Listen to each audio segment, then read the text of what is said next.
What's going on, everybody? It's your boy Shuggy from Shook Earth Media, and we are back yet again with Picard Season 3. This is Episode 4, and I gotta say, last week, I said that was the best Star Trek in decades, but you know what? I was wrong because this one was even better. And we're on a hot streak. It's the best show on TV right now, at least to me. I'm so happy about this episode. Really emotional episode. The last episode was emotional. This one's even more emotional, and I'm really excited to break it down with you guys. So let's just jump straight into the episode. No wasting time. So we start off with a flashback, and we keep returning to this scene. We're at 10 Forward, Guinan's bar. We were here previously in other flashbacks, and clearly it's a place that Picard likes to visit quite a lot. And this scene, it's kind of a cute scene. I like how, he's famous and he's got all these Starfleet people coming to ask him questions. He's telling stories about, I don't remember exactly what the reference was, but he's talking about a situation where Worf set a trap so that the predators became the prey, and that comes back at the end. There's a lot of setups and then callbacks, so I really, really do appreciate all of the setups that we get in this scene. But most of the episode I was like, this is the one scene we can cut out. Everything in this episode is so strong and so great that this just seems like a little bit of extra fluff. But we get the kicker at the end, and it turns out I was completely wrong.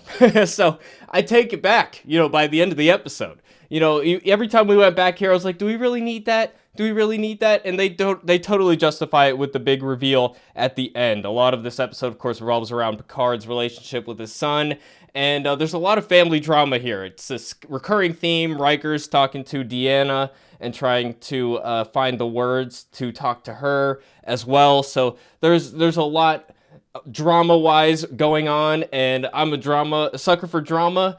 And that's, what we get. We get long-standing characters that we care about, and we get a storyline that is worthy of that. Everybody has a story arc. We're all going through something. We're all trying to figure something out, and it really, really works for me. So I love everything about this episode. It gets really high marks for me. We ended the last episode at a really dark point. We're going into this nebula, into this gravity well, and it seems like all is lost. So much so that Riker gets mad at Picard. That's how we ended the last episode. And that was surprising to me because we've never really seen them argue like that. But we really want to set up that this is a hopeless feeling that everybody's feeling. And then we get that transition from the flashback to this is Picard talking about how there's always a sense of hope. And that's so important to Star Trek. And what is amazing about this episode is it takes us to perhaps the lowest point we've ever been in any Star Trek show. I've never felt despair like this, except for how I felt about the first two seasons of Picard. That was true despair.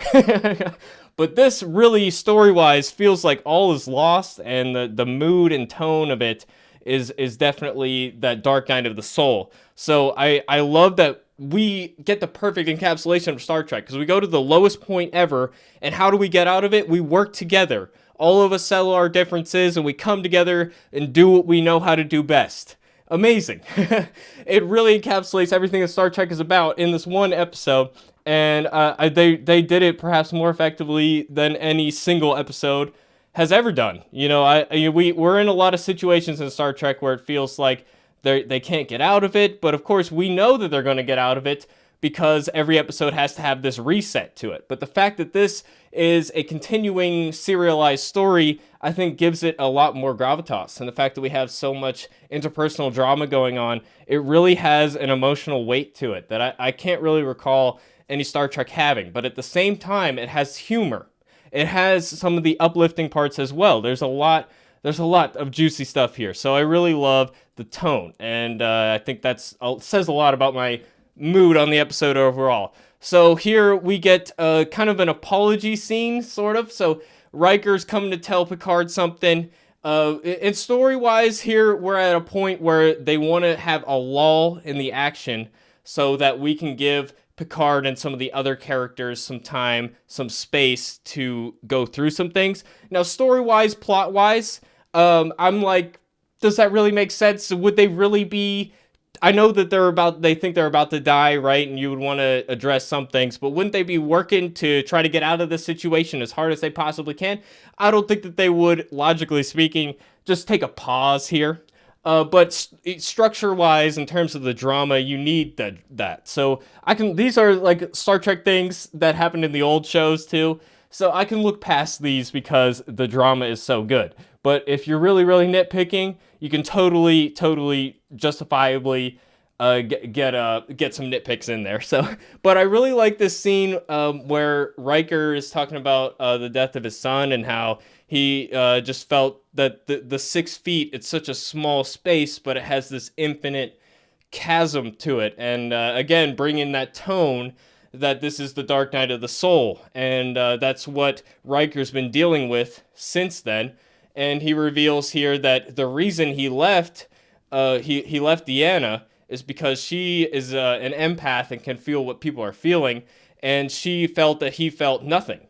And that he couldn't deal with that. And she couldn't deal with that. And he can't deal with the fact that she knows how he feels.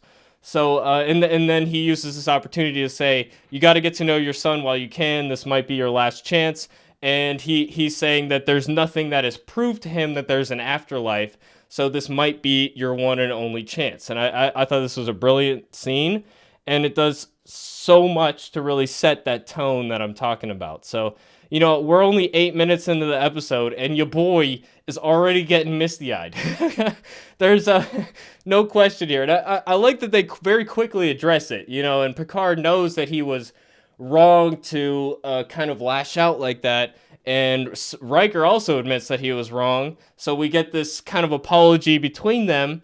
But at the same time, you know, Riker's admitting that Picard was right. They should have attacked first. So, you know, it's just a perfect scene, man. I got nothing bad to say about it. So here we are with Seven, and she's investigating what happened to the guy who the changeling took the form of, and she finds his dead body.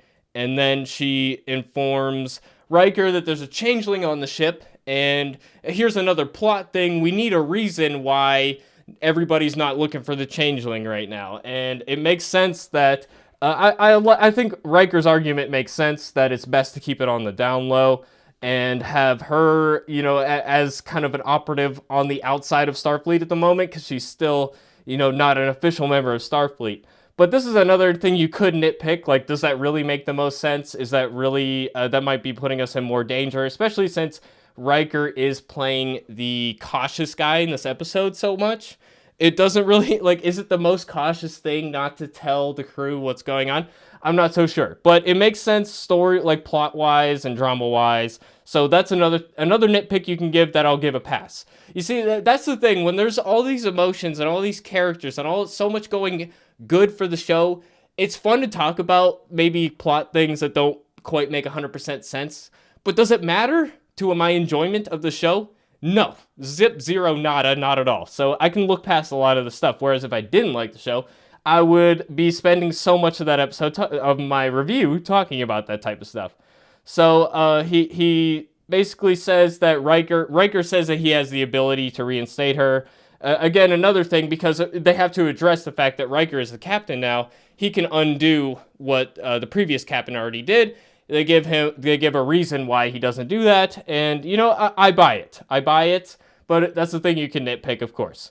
So here we are. I like that we have the clever cuts with, we got Beverly counting down the contractions, which I thought was a brilliant storyline idea, but she's counting down all these wave impacts, and she double dips with it. She says 7, and I get later on she says 5 in a way that makes a lot of sense with the scene as well. So it's a nice little clever touch that I like. And then we get you know, basically Picard asking Beverly to leave so that he can have alone time with his son. And you know, I love all this stuff with them. And I'm getting to like this other captain too, man. I think he's got an amazing story arc. Maybe by the end of this season, he might end up being one of my favorites from the show, especially the new characters. And he's still being a dick, you know, but basically Seven knows that he's the right one to ask about the changeling situation, and nobody knows the ship better than him. And the animosity between them is fun, so I really enjoy that element of this episode as well.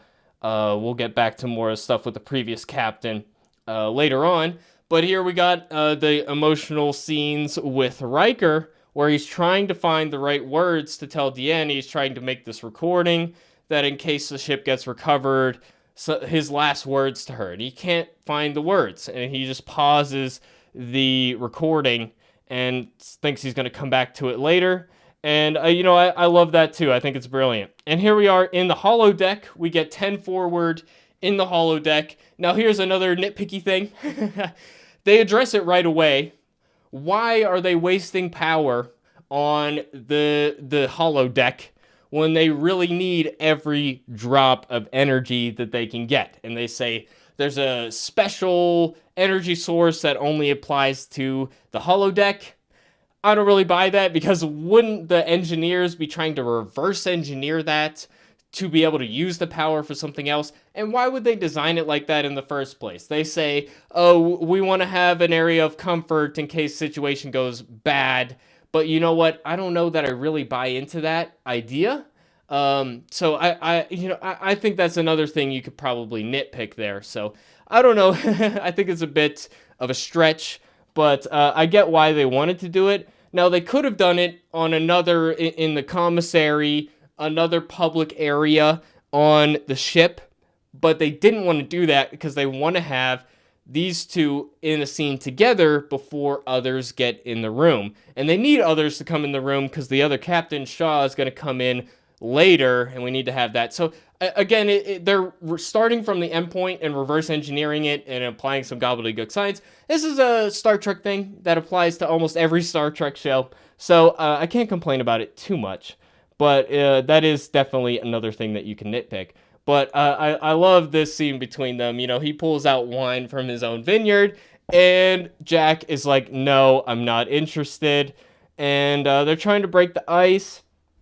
And I like the dynamic between them. And they tell Picard tells the story of his namesake Jack Crusher and how they were best friends, and how Picard would have named Jack the same thing because he loved Jack so much. And I like that Picard asks him, why didn't you come to see me? And of course we find out at the end of the episode that he in fact did. And I think he even lies in this scene and says that he's never been here, when he is revealed at the end to have traveled to this exact bar. So I like that dichotomy there. The interaction between them, I think, is really the center point emotionally of this episode and of this season in general. So I love this actor who plays Jack Crusher. I think he's a great addition to Star Trek lore. And I just really like this scene altogether. It's just a great emotional scene, and they're joking about losing the hair and that he should cherish it while he can. I think that that's an absolutely brilliant scene. But yeah, Jack doesn't really give a truthful answer about why he didn't go to see Picard, and he can't answer the question. He can't face it, and we find out why at the end of the episode. And again, I think it's really, really interesting peeling back the layers of this character, starting off with this bravado that he has, and turns out it's just surface level, and he really does need this human connection that he pretends not to. And I think it's later on in the episode, but I really love the part where Jack says that I don't need this, I don't need you. Of course, we find out at the end of the episode that's a lie, but maybe he doesn't know that it's a lie. He's like, I've been fine on my own this whole time, I don't need you here. If you think that talking to me is because I need it, I don't. And then Picard says that he really does. So I think that is such a brilliant scene. So here we're talking about the changeling with the former captain, and he's talking about how they can change their look based on their face, but they don't know every little thing about the person, so you can ask them questions and they will eventually reveal themselves. Of course, we get that set up later. This is like exposition for new viewers who don't know about the changelings, and I think they did it very concisely and in a charismatic way.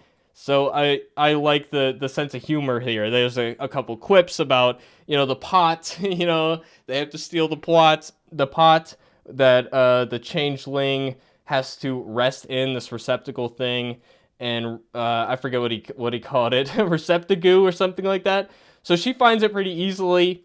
Now I think that part of the storyline ends up being kind of underutilized, but they set up early on that Worf in a previous episode set a trap so that the predator becomes the prey. I think that was set up in this part with the receptacle thing to make you think that Seven is going to be able to do the same thing, but she doesn't, and it ends up being this lady who attempts to do it later, and she can't. So, I like that there's a little bit of a fake out there.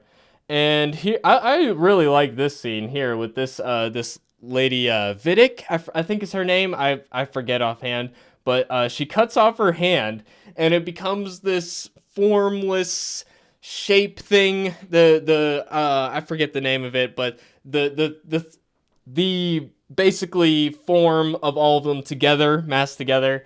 So I love this special effect. I think it's great. And basically the thing tells her, everything's expendable, you are expendable, your ship is expendable, your crew is expendable, and you have to go after the people in the gravity well. You have to go after Jack Crusher. What is it about him that is so desirable to the changelings? I have no idea. I'm really curious to see where that storyline goes. I'm assuming it has something to do with Jack's mysterious past.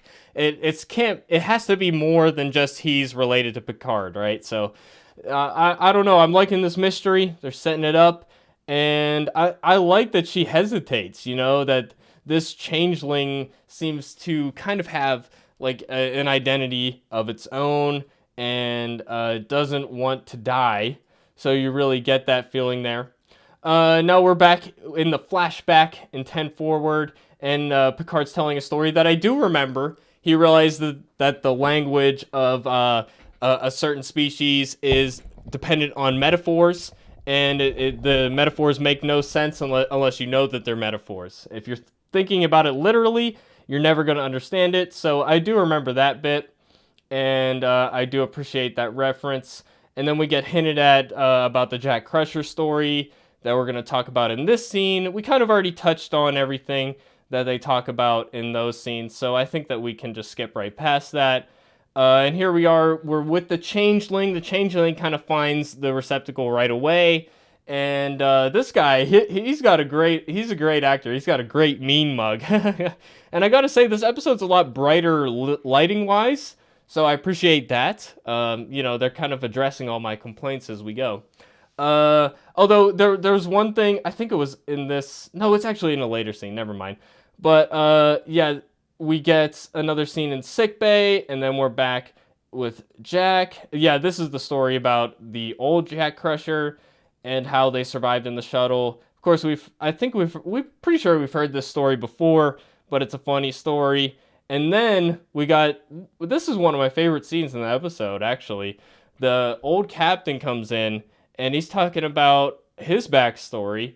He's revealing that he used to be an engineer, and he was on a ship that was destroyed by the Borg while Picard was a part of the Borg, Locutus of Borg. And the fact is, in Star Trek, we don't get these scenes unless there's an excuse. And the excuse in this scene is that he's on pain meds right now. So I thought that this scene was brilliant, and it, like, even though we're not seeing any of the flashbacks, like, in a lot of shows, a lot of times I'm like, show, don't tell. It's better if we see what's happening and we can flash back to it. In this point, I love how they did this. It's a very good monologue. We stay on him because it's not about what he's talking about. It's about him. So we're showing him. We're not showing the past of what happened there because we already know about that. And the sound design is great. You hear the explosions. So we're hearing the memories, but we don't see them. We're looking at him, hearing his memories, and we're in two places at once as viewers. We're imagining what's happening in the past, and that's stronger than actually showing it. He's talking about how he was just his survivor's guilt, because he was just one that was pointed at. and he talks about how the lieutenant was pointing around, and seemed arbitrary. Why him? And he was lucky number 10. And I think that this explains everything that we could have needed to know about his character in such an effective, emotional way. Like, I feel for this guy right away. I already kind of liked him, at the beginning I was like, he's a dick, and then I liked that he was a dick. But now he's saying that I'm a dick because it was a substitute for charm. That's his line at the end of the scene. Absolutely brilliant, brilliant scene. At some point in this scene, I think Picard drops an F-bomb. That was really cringeworthy to me. I'm against the cussing in Star Trek in general, because that was something Gene Roddenberry was very stringent on. So I'm not a big fan of that, but the Picard dropping the F-bomb, it was definitely cringy. I don't know why it just didn't work for me. But yeah, he's just some dipshit from Chicago. I didn't really even mind him saying dipshit. Like, it makes sense for his character. Yeah, and a lot of dead people, and I thought it was brilliant. And Picard stands up and he understands. And this is the one point, like in previous seasons of the show, Picard was just apologizing like all the time, and here he's like actually he actually has a legit reason to apologize, and it makes sense, as opposed to just apologize. He was so arrogant. No, he really wasn't. Okay. Anyways, I don't want to relitigate the past at this point because I'm just enjoying the present.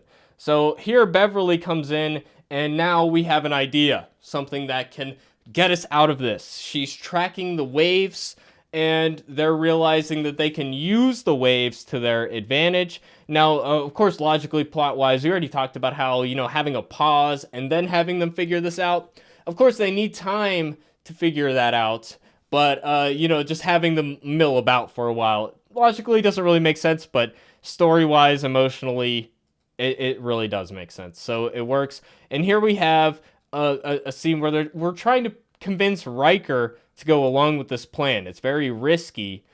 But the only thing with this scene is that we've had Riker be the cautious one for the whole season at this point. And here he is in a scene. He already apologized to Picard and admitted that Picard was right and that they should have attacked sooner. Why he's so against this idea from the outset? I think they took it it's a little bit too much caution, I think. But at the end of the scene, he has an addition to the idea, and now he's on board with the plan. And I thought that was brilliant because everybody brings their own little nugget. Everybody contributes, and that's again part of the theme of everybody coming together and that human connection that they're longing for. So I thought it's a great scene. Everybody brings their own perspective, and they all coalesce together into the right thing to do. So you're only as good as the people around you. Love that theme. And they see Deanna's name on the screen, and Beverly even brings that up, and I thought that was great as well. So yeah, it's a great scene. Ultimately, I really like it. I get why they had to have Riker, be the antagonist in that scene, but it felt a little much considering the rest of the episode. But here we have Riker kind of giving the best speech that he possibly can, even though most people here don't know him.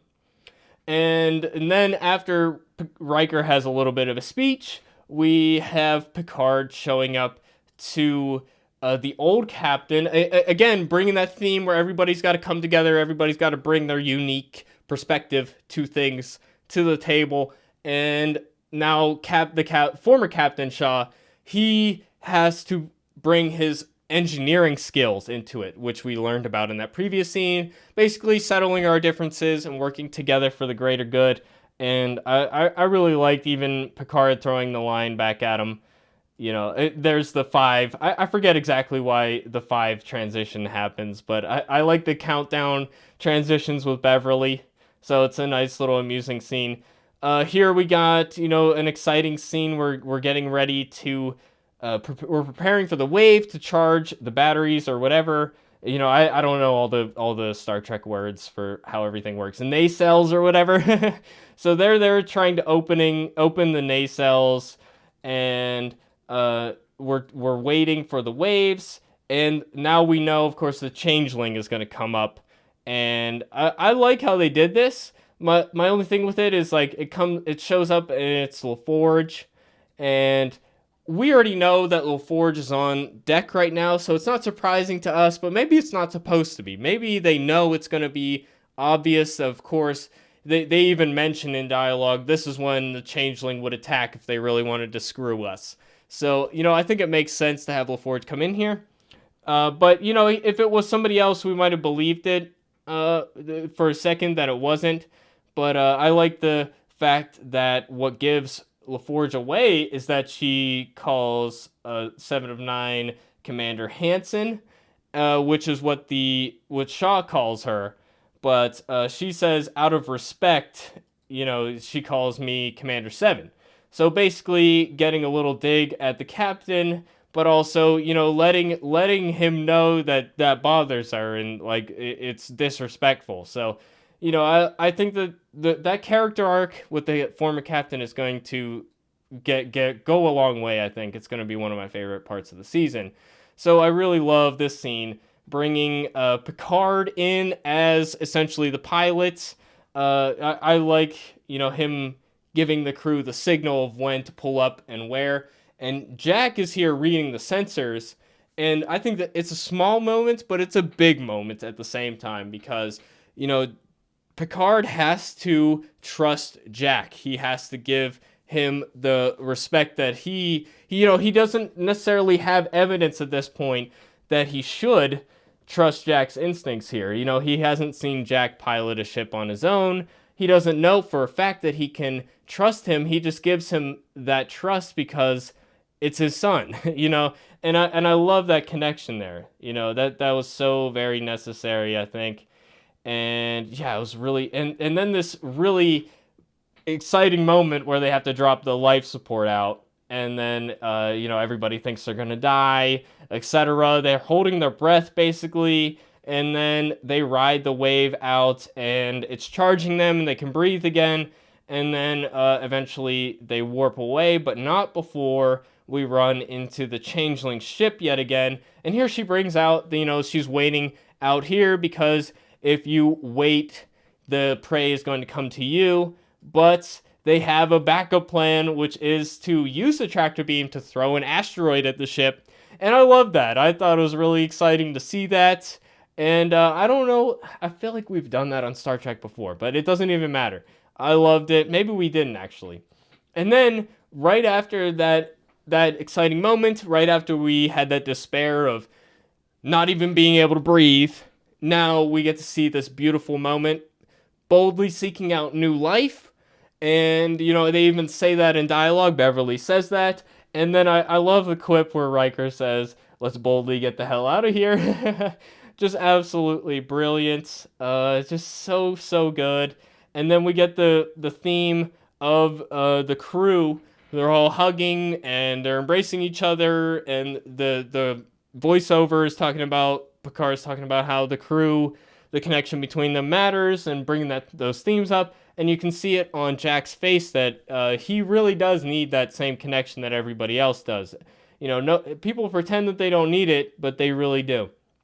And then we get the reveal with the flashback that Jack was there, and he asks Picard if he ever had a real family. And Picard said that Starfleet is his only family, and this is the reason why he never reached out. It turns out he did reach out, but he wanted to test the waters before he revealed who he was, and he felt rejected in that moment. And I think even at the time, Picard realizes that there's something wrong. Like, the guy left immediately after. There's something wrong with that.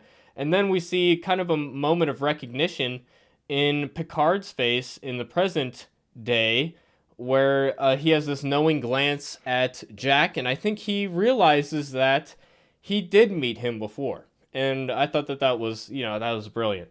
And here we are with Riker, and this is a really great scene as well, where Riker, I thought he was recording. He finally was finishing the recording to Deanna, but it's even better than that. She's on the screen. I love the shot choice of not showing that Deanna's on the screen at first and letting us believe that it's a recording. And, you know, he doesn't have the words for it, but, you know, it doesn't even matter. You know, the fact that they're kind of better, you know, starting to heal that relationship a little bit. So I absolutely love this little scene at the end, you know? And the fact that they don't really have the perfect words to say, it makes it better. You know, if he had this flowery speech of what he learned from the experience that he just had, it wouldn't have been as meaningful, I don't think, because in real life, we don't often have the best words for everything. So, you know, I really love that. You know, that's something you see in a lot of shows where they have these flowery theatrical speeches and it just doesn't feel earned, you know, it doesn't feel genuine. So there are times where dialogue like this is better. So this is one of those times. And now we have Picard giving his Admiral's log, talking about it feels like the end of one story, but it's not because there's so many leftover questions. I thought it was a really great time to sprinkle that in here. Made a lot of sense. So we're free temporarily, but we're not out of the woods yet. And then we have a cliffhanger scene to let us know the story's not over yet. Bring it back from the previous episode. We had this little weird dream scene thing where these vines growing on the wall, and there's a red door that is opening, and he seems to be fighting it off. I don't know if this is some type of alien entity that is in his brain or something. Maybe that's what they're after. I don't know. That's just me speculating at this point. We see this red door closing, and then there's a voice, a woman's voice that says, "Find me." And I don't recognize the voice, but maybe it is somebody we know. Who knows? But anyways, another fantastic episode, and this is the show I'm looking forward to viewing the most, so I can't wait to see the next episode. And with that, it's been your boy Shuggy. We'll be back on Sunday with a live streamed review of The Last of Us season finale, so I hope to see you guys there, and if not, definitely we're going to be reviewing this next week. And yeah, definitely sub. If you're at this point in the video, please subscribe, and I hope to see you in the next video. With that, it's been your boy Shuggy, and I'll see you guys in the next one. Thanks for watching, everybody. Peace out.